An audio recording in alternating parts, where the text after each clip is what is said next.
एक बार की बात है। सीमा नाम की एक महिला थी। उसकी एक सास थी जिसका नाम रमा था, जो कि बहुत खर्चीली थी। सीमा जहाँ बचत पर जोर देती थी, वहीं उसकी सास कोई बचत नहीं करती और बेफिजूल खर्च करती थी।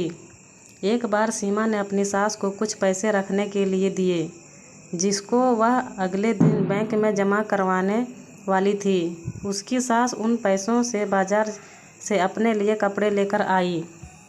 अगले दिन जब सीमा ने अपनी सास से पैसे मांगे तो सास ने बताया वह तो उसने खर्च कर दिए हैं।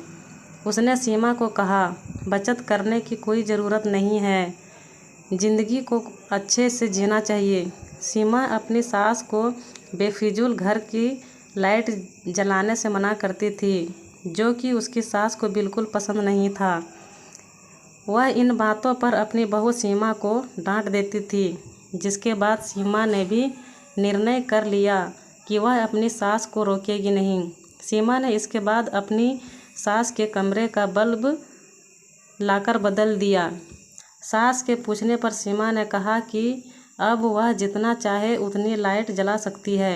एक दिन सीमा की सास को पकौड़े खाने की इच्छा हुई।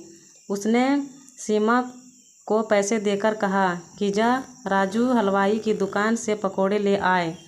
कुछ देर में सीमा अपनी सास को पकौड़े लाकर देती है, जो उसको बहुत पसंद आते हैं। इसी तरह दिन बीते जा रहे थे और सीमा ने अपनी सास को फिजूल खर्ची पर टोकना बंद कर दिया था।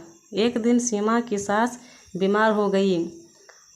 उसको जब हॉस्पिटल में भर्ती कराया तो डॉक्टर ने एक बड़ी बीमारी बता कर शहर के हॉस्पिटल में रेफ़र करने को कहा।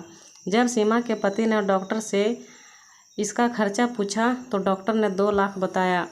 यह सुनकर सीमा का पति और उसकी सास बहुत दुखी हो गए कि इतने पैसे हम कहाँ से लाएंगे। लेकिन सीमा ने डॉक्टर को अपनी सास को शहर के डॉक्टर को रेफ़र करने को कहा, जिससे उसके पति और सास हैरान हो गए। सीमा ने बताया कि यह पैसे उसने घर खर्च में से बचत करके जोड़े हैं। इसके बाद कुछ दिनों बाद सीमा की सास शहर में से अपना इलाज करा कर आ गई। अब वह पूरी तरह से स्वस्थ थी। उसने आकर सीमा से पूछा कि तूने इतने पैसे कैसे जोड़े? मैं तो तुम्हें बचत करते समय हमेशा मना करती थी। सीमा ने बताया कि मैंने सारे घर में कम बिजली प्रयोग करने वाले बल्ब लगाए और जब भी आप मुझे बाहर से पकौड़े लाने को कहती थी तो मैं घर पर ही आपको पकौड़े बनाकर खिलाती थी। उसने सीमा को बहुत तारीफ़ की और ख़ुद भी आगे से पैसे बचाने का निर्णय लिया। सीख: इस कहानी से हमें यह सीख मिलती है कि हमें बेफिजूल खर्ची से बचकर पैसे का सही इस्तेमाल करना चाहिए।